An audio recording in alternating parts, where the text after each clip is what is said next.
Imagine pouring your heart into a song only to hear it reborn, louder, heavier, and electrified by a band from an entirely different world.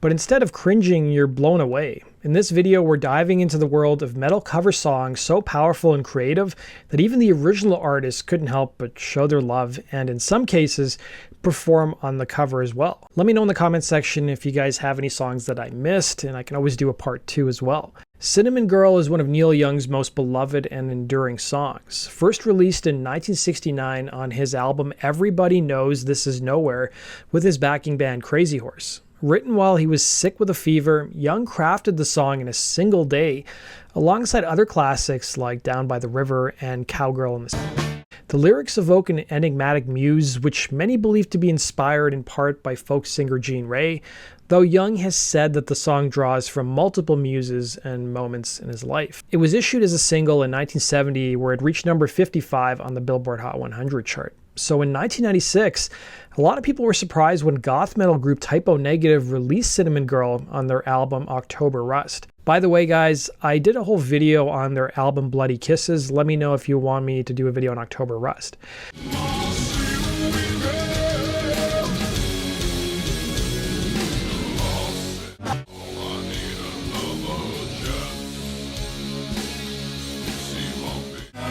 So in 2014, Neil Young appeared on The Howard Stern Show, and the radio host asked the Canadian musician about the cover. Have you ever heard Typo Negative's version of Cinnamon Girl? No. You haven't? No, I haven't. It is one of my favorite songs. Typo Negative. You never heard of them? I heard of them now. Great name. What do you think? That's great. Isn't that great? I love it. You do love it, Yeah, but you're it's laughing great. at it. I think you're No, smart. I'm laughing with it.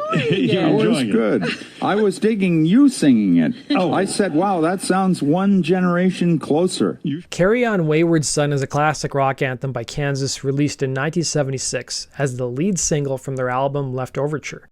And the song became the breakthrough hit that the band needed. It reached number 11 on the Billboard Hot 100 chart and propelled Kansas to major success.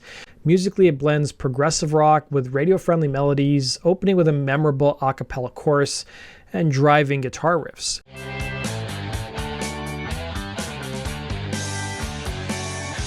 Lyrically, the song is autobiographical, reflecting on the spiritual search for truth and meaning, and serves as a message of self-encouragement to persevere through adversity. Decades later, it still remains a staple of classic rock radio and is widely regarded as one of Kansas's signature songs. Anthrax ended up covering the song in 2016 as part of a box set for All the Kings.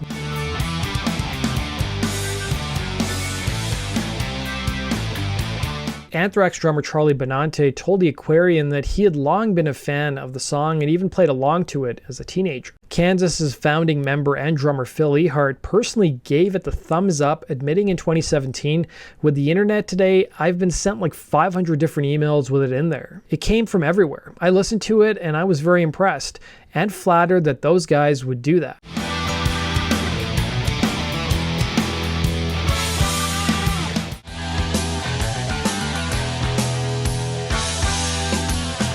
Anthrax went as far as recreating Kansas's iconic Left Overture album cover, and Ehart admitted that he was a fan of the reinterpretation, admitting they've got a sense of humor and they're not taking it too seriously.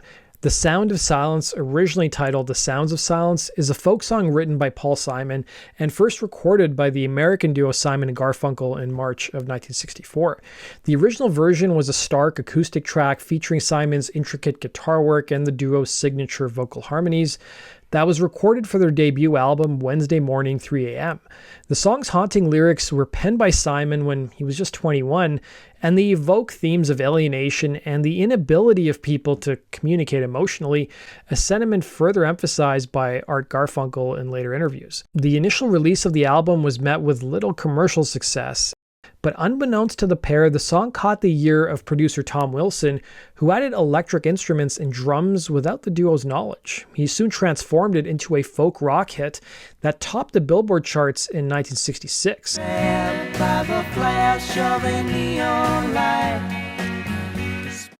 51 years after its original release in 2015, the metal band Disturbed issued their cover of the song. Disturbed's cover hit the #1 spot on the Billboard Hard Rock Digital Songs chart and Mainstream Rock Tracks chart, and it's their highest charting song on the Hot 100, peaking at number 42. The music video for the cover, meanwhile, has been viewed over 1 billion times on YouTube, and their live performance on Conan O'Brien's Late Night Show on TBS has been viewed over 150 million times, making it the program's most popular video on YouTube.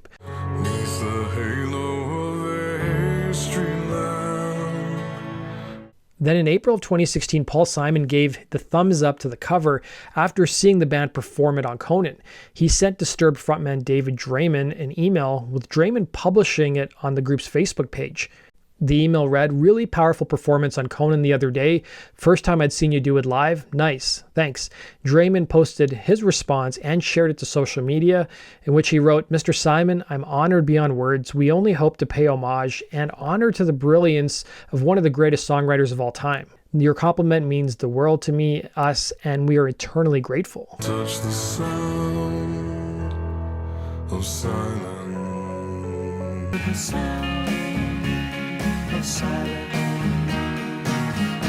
Now, I've done a whole video on the song Turn the Page by Bob Seger and the Metallica cover and the controversy behind it, but I definitely thought it should be on this list. So Turn the Page is a 1973 song by Bob Seger. It was originally released on his 6th studio album back in '72, but it wasn't issued as a single until 4 years later on his Live Bullet album. It's since become a staple of classic rock stations. All the same old cliches.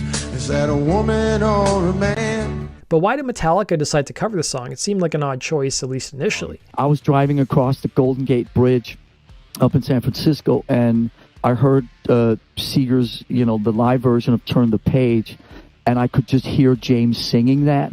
And the first thing that popped out was just James would nail this vocally, and just the lyric element, I think, it felt like it would speak on his behalf and to the situation that we were in. And there was just something about the vocals, and I think earlier on, the cover songs were a lot about the riffs and the energy, but later the cover songs became a big part of how James would interpret them and how James would tackle them and make them his own. The saxophone part from Seger's version was replaced with Kirk Hammett playing slide guitar.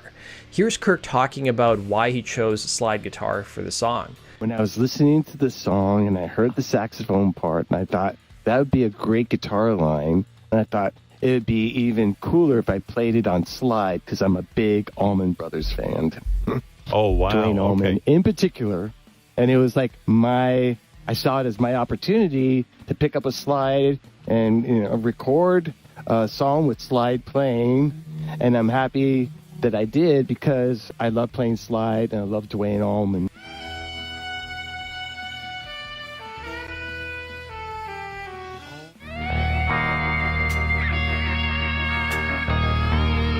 Here I am on the road again. Here I am on the road again. Metallica's heavy brooding take on Bob Seger's Turn the Page became one of their most beloved covers and earned praise from Seger himself. Loved it. Yeah. It was great. They told me they were going to do it, and I loved it. I really like the drums, especially. Because our drums are really simple, and what a cool take on it. It's been done before. I won a Grammy in Australia. Another guy did it in Australia. The cover even spent a record amount of time atop the Billboard Mainstream Rock Tracks chart, where it was at the #1 spot for 11 consecutive weeks. Where I live, it's one of the few Metallica songs that I hear on constant rotation on the only hard rock station we have. Here I go, then star again. Here I go, playing star again. The music video for Metallica's cover was directed by Jonas Ackerlund, and it was shot in a documentary-style format and featured adult actress Ginger Lynn. It tells the tale of a single mother living in a motel with her daughter, working as a lady of the night. The video caused some controversy as women's rights groups were upset over Lynn's job in the video.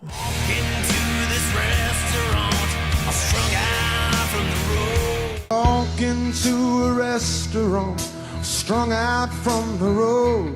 Metallica has another song on this list, and it's one of their biggest influences that they covered, Diamond Head. A band so influential to Metallica that the band has covered 4 of their songs, including The Prince, Helpless, It's Electric, and Am I Evil? Diamond Head guitarist Brian Tatler praised Metallica, admitting imitation is the sincerest form of flattery, so of course we're flattered that they covered us.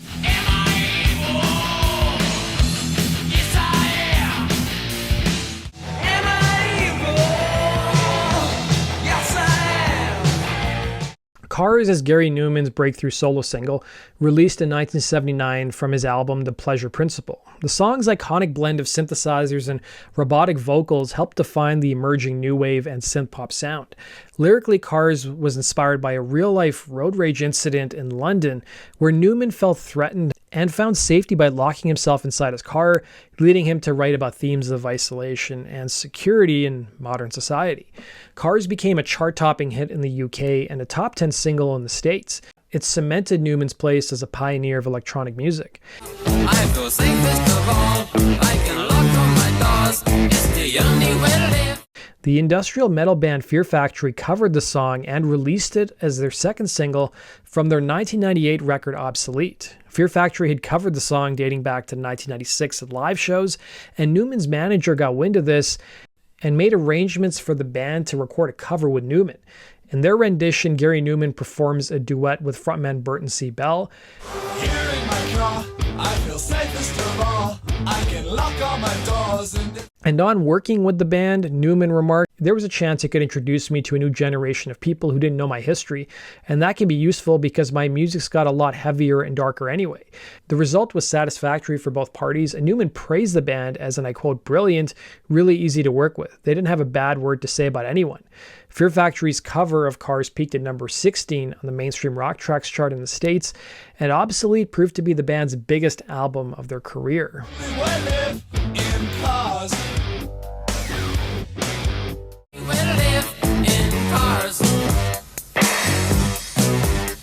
Whitesnake's powerful interpretation of Bobby Blue Bland's 1974 classic Ain't No Love in the Heart of the City played a key role in establishing the band's reputation. Ain't no love in the heart of the city. That's why there ain't no love in the heart of the city. The song quickly became a highlight of their live sets and evolved into a signature anthem renowned for its crowd participation, especially as heard on their live 1980 album, Live in the Heart of the City. Years later, when Bernie Marsden encountered Bobby Bland, the legendary singer praised the rendition, reportedly saying, "Are you the guy from Whitesnake? You did a good job." Bland also wearily remarked on the song's success for the band, noting, "I know one thing, you guys made a lot more money from that song than I ever did." Ain't no love in the heart of town.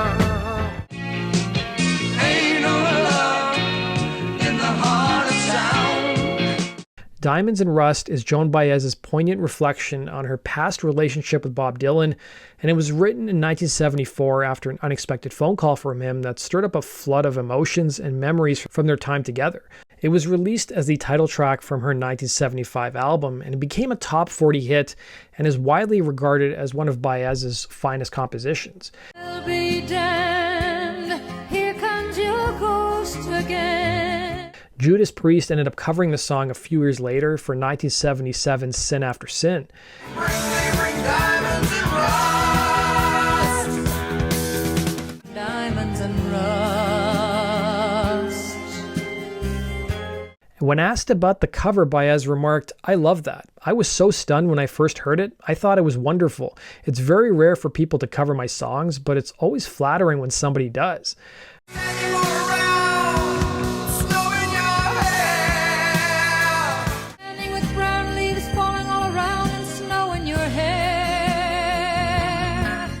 Metal covers that earn the admiration of the original artists are more than just tributes. They're a testament to the enduring power of great songwriting and the creativity of the metal community. When a band takes a classic track and transforms it with heavy riffs, thunderous drums, and raw emotion, they breathe new life into familiar melodies while honoring the spirit of the original.